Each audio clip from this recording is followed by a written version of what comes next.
Hello students, कैसे हैं आप सब। आप सभी का अपने YouTube channel as national institute में स्वागत है। आज हम आप लोगों के साथ बात करेंगे chapter 1 chemical reactions and equations के बारे में।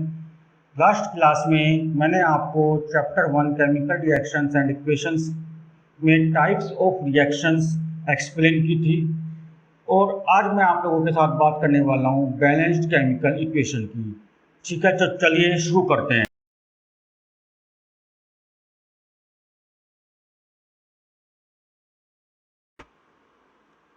तो चलिए स्टूडेंट शुरू करते हैं अपनी आज की क्लास, जिसका पहला टॉपिक है व्हाट इज केमिकल इक्वेशन।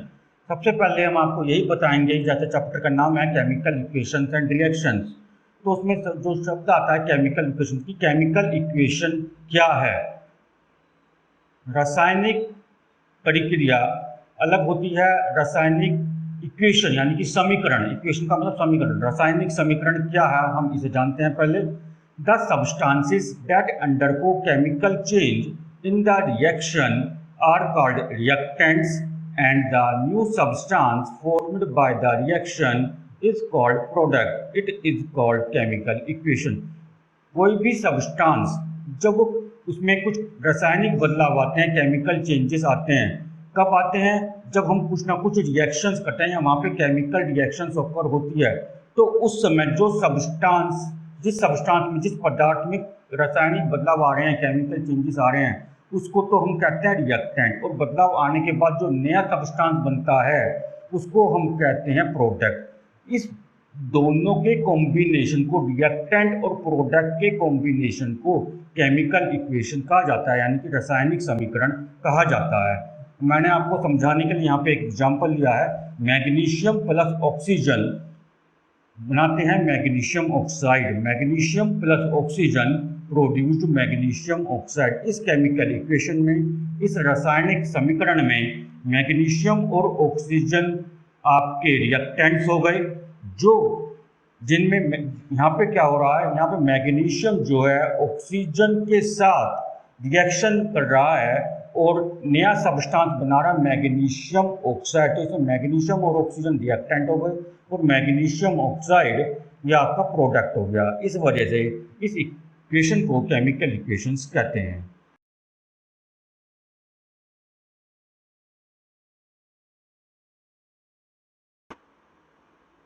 तो स्टूडेंट, जैसा कि अभी आपने केमिकल इक्वेशन की डेफिनेशन देखी और उसका मीनिंग देखा, इसी तरीके से जब हम कोई भी केमिकल इक्वेशंस लिखते हैं तो उस केमिकल इक्वेशन को लिखने के लिए कुछ रूल्स होते हैं, यानी कि किसी भी रासायनिक समीकरण को लिखने के कुछ नियम होते हैं, जो मैंने आपको 3 पॉइंट्स में यहाँ पे कवर किए हैं।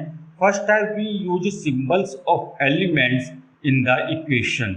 इक्वेशन को लिखते समय हम जो भी सब्सटेंस यूज कर रहे हैं या एलिमेंट्स यूज कर रहे हैं, उनके हम एलिमेंट्स को शो करने के लिए उन एलिमेंट्स का पूरा नाम नहीं लिखते हैं, उन एलिमेंट्स का सिंबल यूज करते हैं। सेकंड रूल कहता है compare the number of atoms of each element in reactant and product. उस समीकरण को लिखने के बाद उस समीकरण में जितने भी एलिमेंट्स, उनको सबसे पहले तो हमें सिंबल की फॉर्म में लिखना है, और रिएक्टेंट और प्रोडक्ट में सभी एलिमेंट के एटम्स को कंपेयर करेंगे कि प्रत्येक एलिमेंट के एटम रिएक्टेंट साइड में, प्रोडक्ट साइड में इक्वल हैं कि नहीं है, या किसमें कम है किसमें ज़्यादा है। ऐसा करने के बाद यदि नंबर ऑफ एटम्स, किसी भी एलिमेंट के एटम्स की संख्या रिएक्टेंट और प्रोडक्ट साइड में कम ज़्यादा है, तो हम तीसरा रूल फॉलो करेंगे।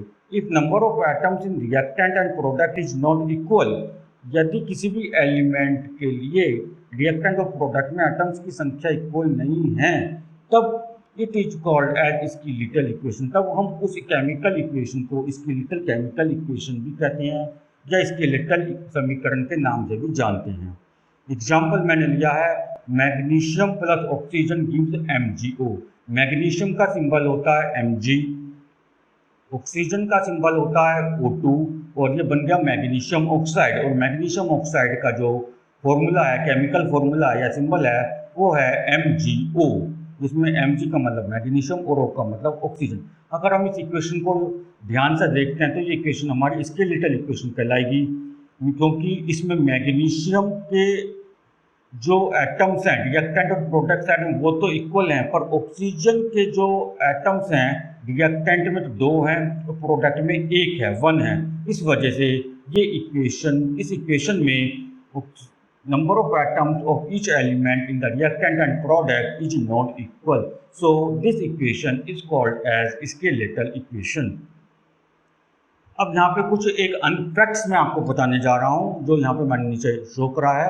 Calcium carbonate is formed after 2 or 3 days of white washing and give the shiny finish to the walls. हम अपने घरों में पेंट करवाते हैं, जब हम अपने घरों में पेंट करवाते हैं तो उसमें कैल्शियम कार्बोनेट CaCO3 जिसका केमिकल फॉर्मूला होता है उसका यूज करा जाता है। तो जब पेंट करवाने के 2 या 3 दिन तक वो कैल्शियम कार्बोनेट का असर आपको दिखाई नहीं देगा। 2 से 3 दिन बाद वो पेंट सूख जाएगा तो उसमें शाइनिंग आएगी, चमक आएगी। वो किसकी वजह से आती है? वो कैल्शियम कार्बोनेट की वजह से आती है, जिसका फॉर्मूला है कैल्शियम CaCO3। तो चलिए आगे चलते हैं।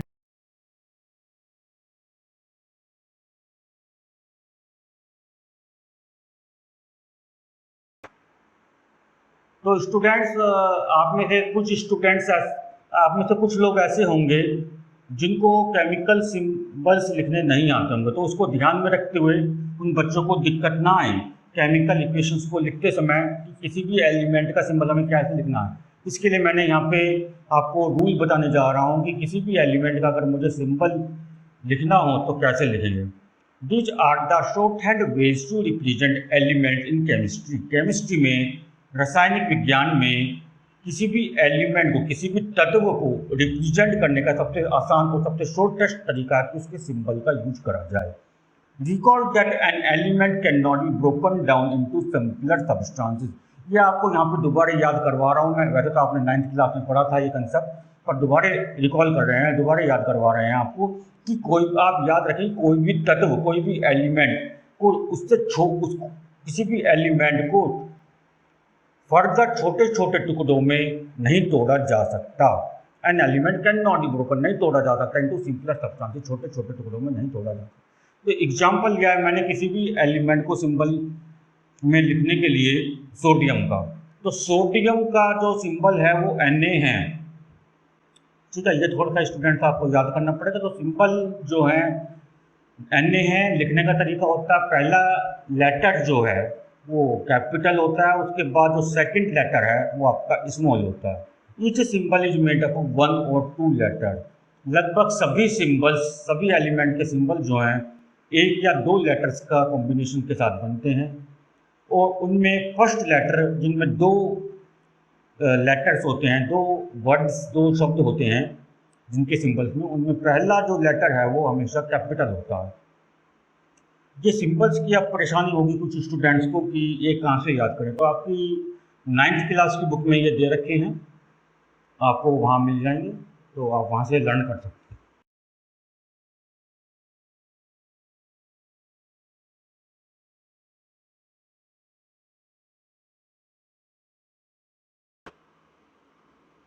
उसके बाद आता है आपका बैलेंस्ड केमिकल इक्वेशन, जो कि एग्जाम के लिए मोस्ट इम्पोर्टेंट टॉपिक है। तो अब हम पढ़ते हैं बैलेंस्ड केमिकल इक्वेशन किसे कहते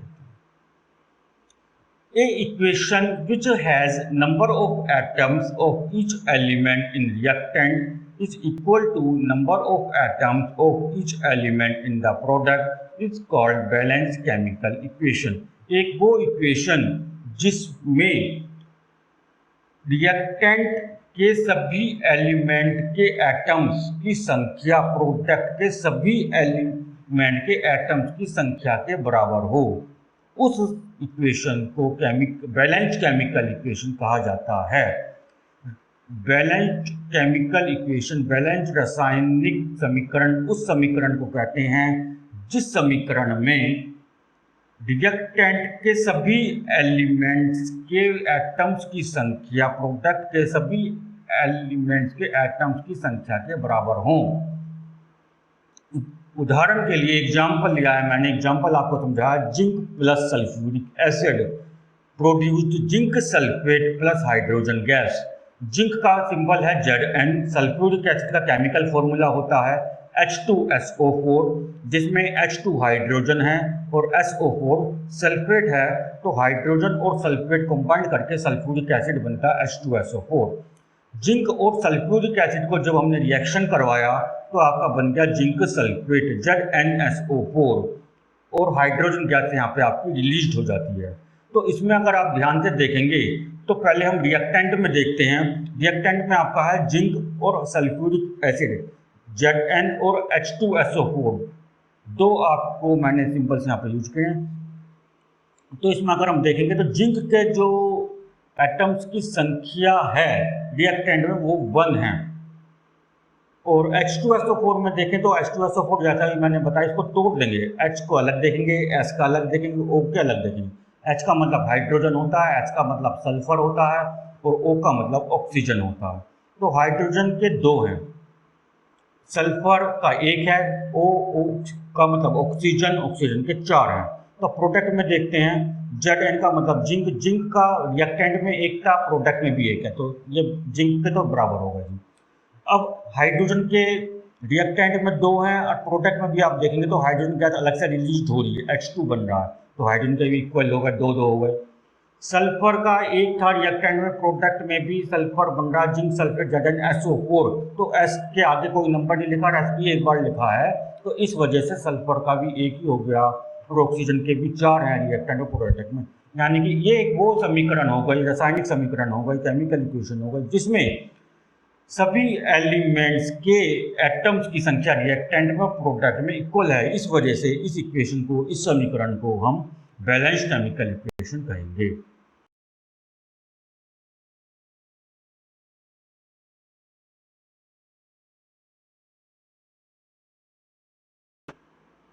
तो चलिए आगे चलते हैं। अब रासायनिक इक्वेशन है, रासायनिक समीकरण जो है केमिकल इक्वेशन को बैलेंस करने की कुछ रूल्स होते हैं जो मैंने आपको यहाँ पे बताए हैं।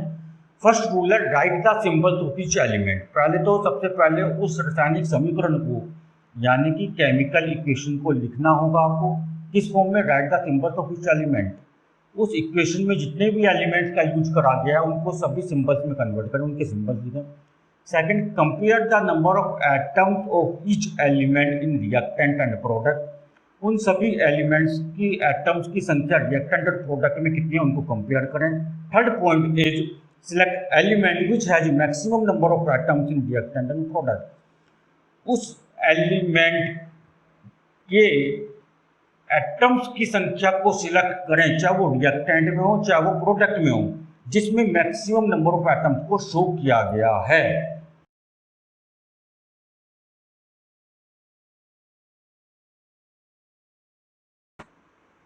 और सिलेक्ट करने के बाद आपको क्या करना है, multiply the number of atoms in reactant and product as per the आवश्यकता के अनुसार, जिसमें उस एलिमेंट के एटम्स की संख्या कम है, चाहे वो रिएक्टेंट में हो चाहे वो प्रोडक्ट में हो, उतने टाइम्स एटम्स की संख्या को बैलेंस करने के लिए मल्टीप्लाई करते, जैसे कि हम मैथमेटिक्स में करते हैं।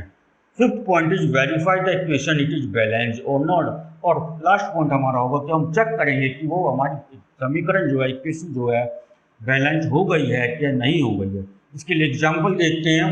मैंने यहाँ पे जो एग्जाम्पल लिया है Fe प्लस H2O। Fe का मतलब आयरन, H2O का मतलब वाटर। आयरन को जब वाटर के साथ रिएक्शन करवाया गया तो आयरन ऑक्साइड बन गया Fe3O4 और हाइड्रोजन गैस रिलीज हो गई। तो इसमें अगर आप देखते हैं तो Fe के यहाँ पे अगर जो यहाँ पे 3, 4 सिंबल्स के आगे लिखे हुए हैं उन्हें आप अगर आप हटा दें तो आप देखेंगे Fe plus H2O gives Fe3O4 plus H2 बनता है। तो इसमें आयरन के रिएक्टेंट साइड में आयरन के जो एटम्स हैं वो 1 है और प्रोडक्ट साइड में आयरन के 3 हैं क्योंकि Fe3 लिखा हुआ है। और रिएक्टेंट साइड में H2O यानी कि हाइड्रोजन के तो 2 हैं क्योंकि H2 लिखा हुआ है और ऑक्सीजन O लिखा है केवल यानी कि 1 है। और उसी जगह अगर हम हाइड्रोजन और ऑक्सीजन के एटम्स की संख्या प्रोडक्ट में देखते हैं तो ऑक्सीजन के तो 4 मिलते हैं प्रोडक्ट में और हाइड्रोजन के 2। तो ये बैलेंस इक्वेशन नहीं थी। इस वजह से मैंने इसको वेरीफाई करा। जो मैंने अभी आपको 4-5 रूल्स बताए हैं केमिकल इक्वेशन को बैलेंस करने के लिए, उन रूल्स को अप्लाई करते हुए मैंने इस समीकरण को, इस इक्वेशन को बैलेंस कराया, तो आयरन के अब यहाँ पे क्या होगा, 3 होगा, 3 से मल्टीप्लाई कर दिया क्योंकि वहाँ पे 3 थे प्रोडक्ट में, इस वजह से मैंने रिएक्टेंट में 3 से मल्टीप्लाई कर दिया। और हाइड्रोजन के वहाँ पे 2 थे और यहाँ पे भी 2 थे, वो तो ठीक था, पर ऑक्सीजन के 4 थे, तो मुझे ऑक्सीजन के 4 बनाने थे, तो मैंने इस वजह से 4 से मल्टीप्लाई करा। जब ऑक्सीजन के मेरे 4 बन गए तो मेरे हाइड्रोजन के डबल हो गए, 4 2 से 8 हो गए, तो इस वजह से मुझे प्रोडक्ट साइड में भी 4 से मल्टीप्लाई करना पड़ा, जैसे कि हाइड्रोजन के 8 हो जाएं।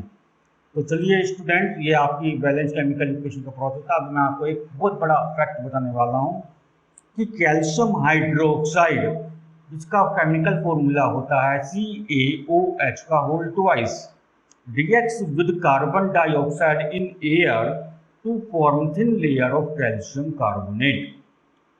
जब कैल्शियम हाइड्रोक्साइड को हवा में, हमारे एटमॉस्फेयर में जो कार्बन डाइऑक्साइड प्रेजेंट है उसके साथ रिएक्शन करवाते हैं, तो हमारा कैल्शियम कार्बोनेट बनता है।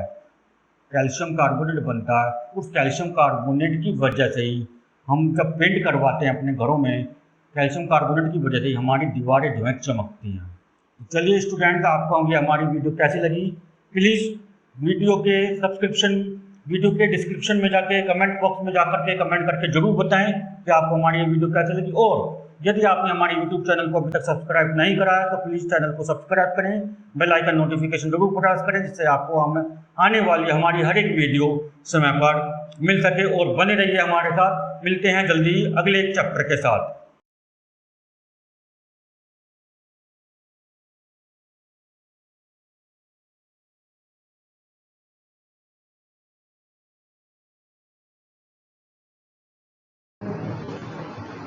स्टूडेंट्स, अभी तक मैंने आपके साथ जो भी डिस्कशन किया उसमें आपको बताया गया कि केमिकल इक्वेशन किसे कहते हैं, केमिकल रिएक्शंस किसे कहते हैं, केमिकल रिएक्शंस को कैसे लिखते हैं, किस तरीके से हम सिंबल्स को लिखते हैं, और क्या क्या रूल्स होते हैं उस केमिकल इक्वेशन को या रिएक्शन को बैलेंस करने के।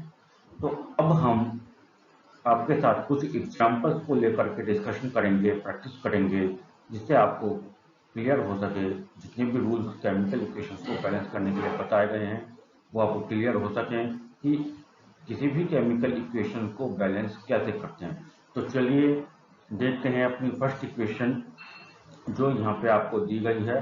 H2 + O2 gives H2O। H2 का मतलब हाइड्रोजन, O2 का मतलब ऑक्सीजन, और ये H2O का मतलब वाटर होता है। तो अगर हम पहले इसको चेक करेंगे कि ये इक्वेशन बैलेंस है या नहीं है, तो अगर हम इसको चेक करने के लिए देखते हैं तो हम इसमें दिखाई देता है कि H जो है यानी कि हाइड्रोजन के 2 एटम्स हैं, ऑक्सीजन के भी O2 लिखा तो ऑक्सीजन के भी 2 हैं। ये तो रिएक्टेंट साइड हो गया आपका।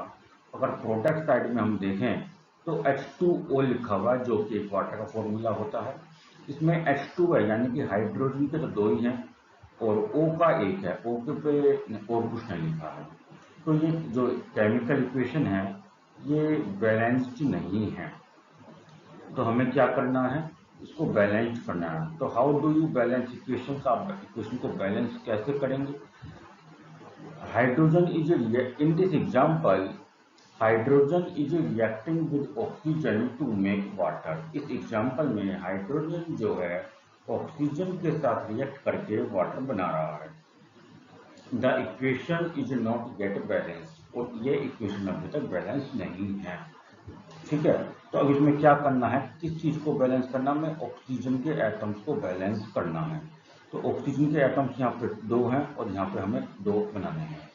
तो डिफरेंस केवल क्या रहा, ऑक्सीजन के एटम्स का है। तो हम क्या करेंगे, 2 से मल्टीप्लाई कर देंगे। अब हम यहाँ पे अगर 2 से मल्टीप्लाई करते हैं प्रोडक्ट में, 2H2O हो जाएगा। क्या हो जाएगा? 2H2O हो जाएगा। अब जब ये 2H2O हो जाएगा तो ये H के आगे भी 2 लगेगा और O पे, मतलब जैसे मैथमेटिक्स में हम किसी भी इक्वेशन में मल्टीप्लाई करते तो इस तरीके से यहाँ पे भी ये चीज़ें होगी। तो ये जो है 2 जो है ये पूरी पे लगेगा। तो जो अब हाइड्रोजन के तो 4 हो जाएंगे, 2 2 4 और ऑक्सीजन के 2 रहेंगे। अब प्रॉब्लम क्या आती है? प्रॉब्लम ये आ गई, जो रिएक्टेंट में हाइड्रोजन के 2 एटम थे, अब प्रोडक्ट में हाइड्रोजन के 4 हो गए हैं और रिएक्टेंट में 2। तब हाइड्रोजन को बैलेंस करने के लिए रिएक्टेंट में H2 में 2 से मल्टीप्लाई कर देंगे तो आपकी जो इक्वेशन है वो बैलेंस हो जाएगी। तो to balance chemical equation we must make sure that the number of atoms of each element is equal on both sides of the equation। किसी भी केमिकल इक्वेशन को बैलेंस जब ही कह सकते हैं जब उस इक्वेशन के प्रत्येक एलिमेंट के एटम्स की संख्या दोनों साइड यानी कि रिएक्टेंट में भी और प्रोडक्ट में भी इक्वल हो। तो हमने इसको क्या करा, बैलेंस करा, और बैलेंस करने के बाद आपको ये इक्वेशन मिल गई। 2H2 plus O2 gives 2H2O। कैसे करा, जैसे कि मैंने अभी आपको बताया, there are the same number of hydrogen atoms on both sides of the equation but there are 2 oxygen atoms on the left and only 1 on the right. तो इसी चीज को लेकर हम 2 से मल्टीप्लाई कर देते हैं। ये जो इक्वेशन है आपकी बैलेंस हो गई है। आगे देखते हैं।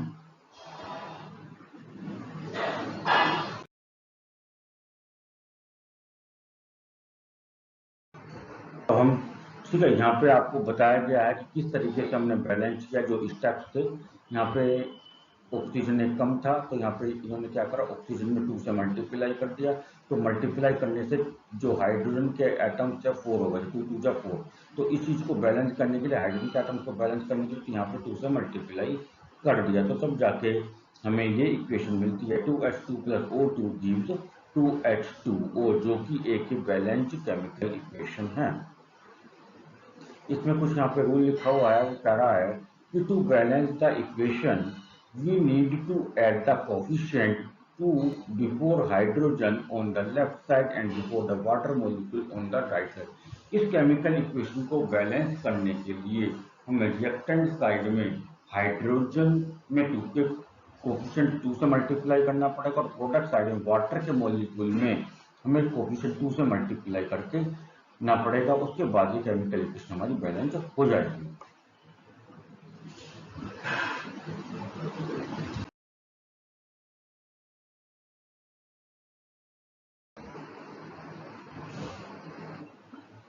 स्टूडेंट, अब हम दूसरे एग्जांपल के साथ आपके सामने डिस्कशन करेंगे। जो रिएक्शन लिया है हमने अब की बार, वो है P4 plus O10, sorry P4O10 plus H2O gives H3PO4। ये इक्वेशन थोड़ी टिपिकल इक्वेशन है, इसको आप लर्न कर लेना क्योंकि एग्जाम में कई बार पूछी भी जा सकती है। बैलेंस करने का रूल मैं बता रहा हूँ आपको। It represents the reaction between tetraphosphorus decaoxide P4O10 का मतलब तो हो गया आपका टेट्राफोरस डेकाऑक्साइड। P4 आपका P जो है आपका फॉस्फोरस होता है, 4 लगता है तो यानी कि टेट्रा, तो टेट्राफॉस्फोरस हो गया, और O का मतलब ऑक्सीजन और 10 लगे तो डेका बन गया, तो डेका ऑक्साइड बन गया P4O10। ये वाटर है और ये जो मिलकर बना रहा है H3PO4, इसको हम बोलेंगे phosphoric acid. H3PO4 phosphoric acid. अब इस इक्वेशन को हम बैलेंस करना सीखेंगे, किस तरीके से हम इसको बैलेंस करते हैं।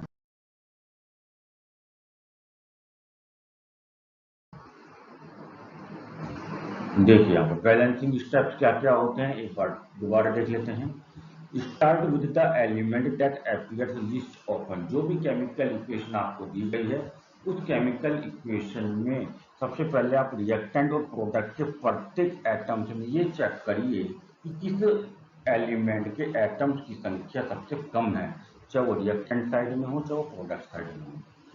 Add coefficients to balance atoms, और उस एलिमेंट के एटम्स को बैलेंस करने के लिए कोफिशिएंट्स को ऐड करिए, मल्टीप्लाई करना शुरू करिए। Double check all the elements at the end, तो जैसे जैसे आप ऐड करते रहें कोफिशिएंट को, मल्टीप्लाई करते रहें, तो आप हर स्टेप करने के बाद अपनी पूरी इक्वेशन के सभी एलिमेंट्स को, रिएक्टेंट साइड और प्रोडक्ट साइड दोनों साइड के सभी एलिमेंट्स को चेक करते रहिए कि रिएक्टेंट साइड और प्रोडक्ट साइड में जितने भी एलिमेंट्स दिए गए उन सभी के एटम्स की संख्या इक्वल चल रही है कि नहीं चल रही। जिसकी इक्वल नहीं चल रही है उसको बैलेंस करने के लिए विचार करिए अगले स्टेप में, और उसके लिए कोफिशिएंट को ऐड करिए, मल्टीप्लाई करिए।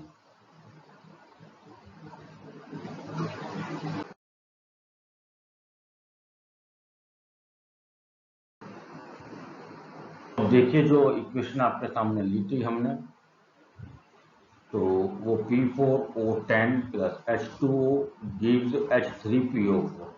अगर हम इसको इक्वेशन को चेक करें कि ये बैलेंस है कि नहीं है, तो हम इसमें देखेंगे there are 4 phosphorus atoms in P4O10, यानी कि रिएक्टेंट साइड में, इधर साइड रिएक्टेंट साइड में फॉस्फोरस के 4 एलिमेंट्स हैं। ऑक्सीजन के 10 यहाँ पे हो गए और एक यहाँ पे हो गया। ठीक है स्टूडेंट्स, ये ऑक्सीजन के 10 यहाँ पे हो गए और एक यहाँ पे, तो 11 हो गए। हाइड्रोजन के 2 हो गए on the left hand side या रिएक्टेंट साइड। अगर अपन प्रोडक्ट साइड में देखें तो फॉस्फोरस का केवल एक ही एलिमेंट है, हाइड्रोजन के 3 एलिमेंट्स हैं और ऑक्सीजन के 4 एलिमेंट्स हैं। अब हमें क्या करना है, तीनों एलिमेंट्स के एटम्स को बैलेंस करना है। तो टू बैलेंस द फॉस्फोरस, तो सबसे पहले कम किसके हैं, फॉस्फोरस में, क्योंकि रिएक्टेंट साइड में फॉस्फोरस जो एलिमेंट है उसके 4 एटम्स हैं और रिएक्टेंट साइड में वो सॉरी राइट हैंड साइड में, प्रोडक्ट साइड में उसका एक एलिमेंट है। तो to balance phosphorus place a coefficient of 4 in front of H3PO4, यानी कि प्रोडक्ट साइड में राइट हैंड साइड में जो आपका सब्सटेंस बना हुआ है फॉस्फोरिक एसिड H3PO4, उस सब्सटेंस में 4 से मल्टीप्लाई करते हैं। क्योंकि मैंने अभी आपको रूल में बताया है, तो सबसे पहला रूल हमारा ये होता है कि रिएक्टेंट साइड हो या प्रोडक्ट साइड हो, हमें कंपैरिजन करना है कि कौन से एलिमेंट के एटम की संख्या सबसे कम है।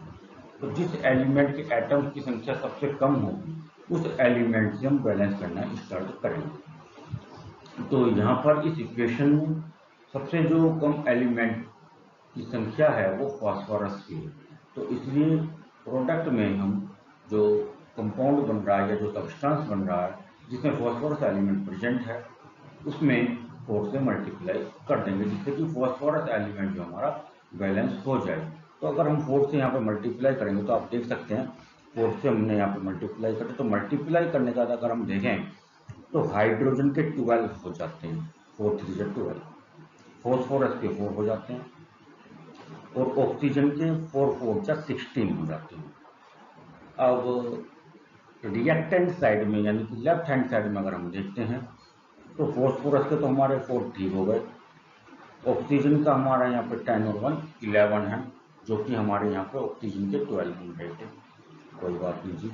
हाइड्रोजन के हमारे प्रोडक्ट में यानी कि राइट हैंड साइड में 4 से मल्टीप्लाई करने के बाद 12 हो जाते हैं और यहाँ पे क्या है हमारा 2 है। चलिए आगे देखते हैं अब आगे के स्टेप्स कैसे बैलेंस करना है इनको।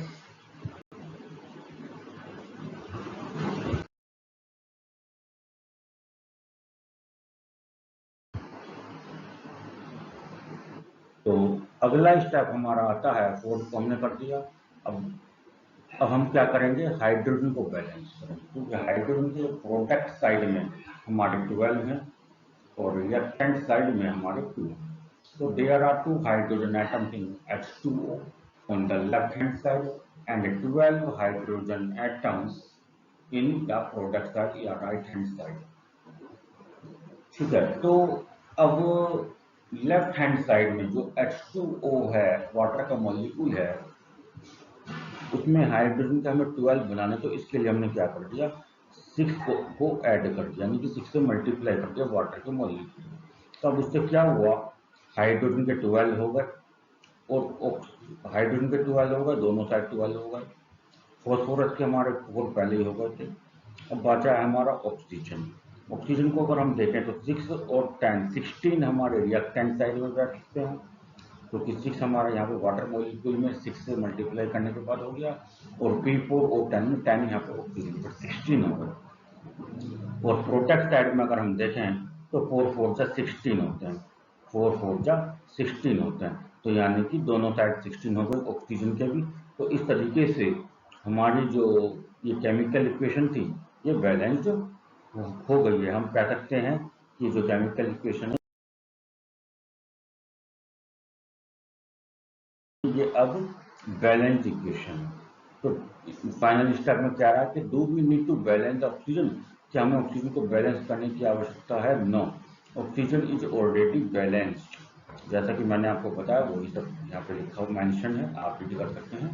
Oxygen is already balanced, oxygen पहले से ही बैलेंस हो चुकी है, तो so this is the final balanced equation. तो ये जो केमिकल इक्वेशन आपको शो करी गई है यहाँ पर, ये फाइनल केमिकल इक्वेशन है जो कि बैलेंस हो चुकी है। तो स्टूडेंट, इस तरीके से हम किसी भी केमिकल इक्वेशन को बैलेंस कर सकते हैं। तो एक बार हम आपको रिवाइज करवा देते हैं कि बैलेंस करने के कुछ स्टेप्स क्या होते हैं, जिनको आप अपने चार्ट्स की फॉर्म में, ग्राफ्स की फॉर्म में एग्जाम में रिवाइज कर सकते हैं। तो सबसे पहले आपको क्या करना है, स्टेप बाय स्टेप हम देखें तो राइट द अनबैलेंस्ड इक्वेशन। सबसे पहले आपको एक इक्वेशन लिखनी है, वो अनबैलेंस्ड हो बैलेंस हो आपको उससे कोई मतलब नहीं है। उसके बाद क्या करना है, count atoms of each element. उस इक्वेशन को लिखने के बाद उस इक्वेशन में रिएक्टेंट साइड और प्रोडक्ट साइड के सभी एलिमेंट्स के एटम्स की संख्याओं को काउंट करना है। Start with the least common element. Least common element, जिस एलिमेंट के सबसे कम एटम्स हों उस एलिमेंट से बैलेंस करना स्टार्ट करेंगे। और बैलेंस करने के लिए हमें कुछ कोफिशिएंट से मल्टीप्लाई करना पड़ेगा, उस सब्सटेंस में या कंपाउंड में या मॉलिक्यूल, तो वो उसके अकॉर्डिंग आपको देखना पड़ेगा। तो balance hydrogen and oxygen last. यदि आपकी इक्वेशन में हाइड्रोजन और ऑक्सीजन जैसे एलिमेंट प्रेजेंट हैं तो इनको सबसे लास्ट में आपको बैलेंस करना है। इस पहले अदर एलिमेंट्स को आप बैलेंस करेंगे। Double check elements and simplify coefficients if needed. हर एक स्टेप पे कोफिशिएंट्स को ऐड करने के बाद आप अपनी पूरी इक्वेशन में सभी सब्सटेंसेस को, रिएक्टेंट साइड के प्रोडक्ट साइड के सभी सब्सटेंसेस के एलिमेंट्स में एटम्स की संख्या को चेक करेंगे कि वो बैलेंस्ड है या नहीं है, या अगर अनबैलेंस्ड है तो कौन सा एलिमेंट ऐसा है जिसके एटम्स सबसे कम है, उसको बैलेंस करने के लिए ज़्यादा कोफिशिएंट वैल्यू की आवश्यकता है।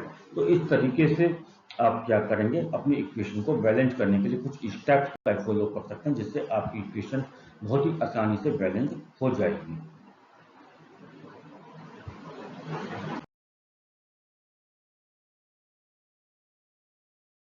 ठीक है स्टूडेंट, अब यहाँ पे आपको एक इक्वेशन दी जा रही है जिसको आप अपने होमवर्क में तरीके से टास्क में प्रैक्टिस के लिए इसको बैलेंस करेंगे और फिर यहाँ पे आप आंसर चेक कर लेंगे। यहाँ पे केवल आपको फाइनल आंसर शो किया गया है कि किस तरीके से इसको बैलेंस किया गया। बैलेंस करने के बाद आपकी जो इक्वेशन है ये आएगी। इसमें कहा गया what is the balanced equation for the reaction between silicon tetrachloride.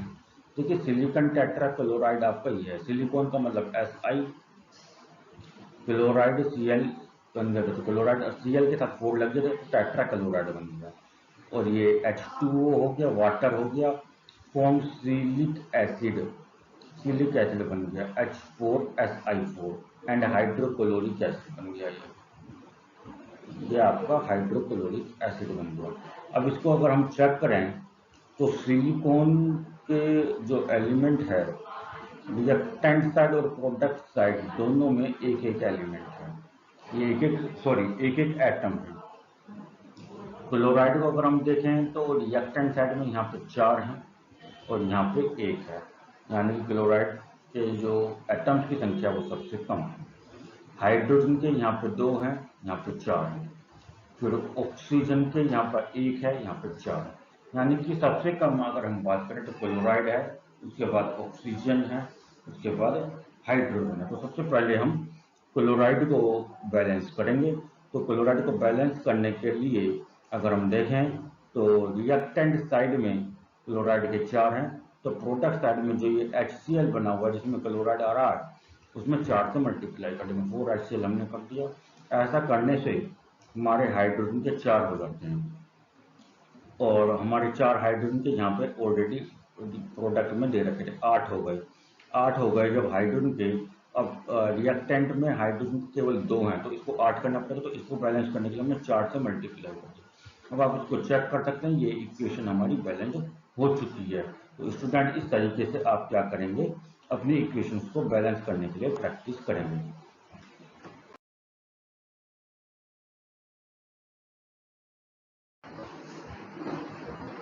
तो स्टूडेंट आज की क्लास के लिए इतना ही।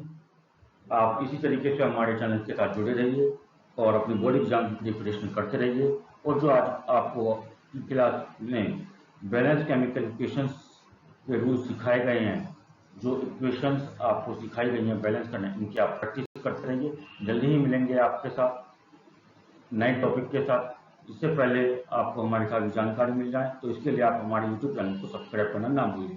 Thank you, have a nice day.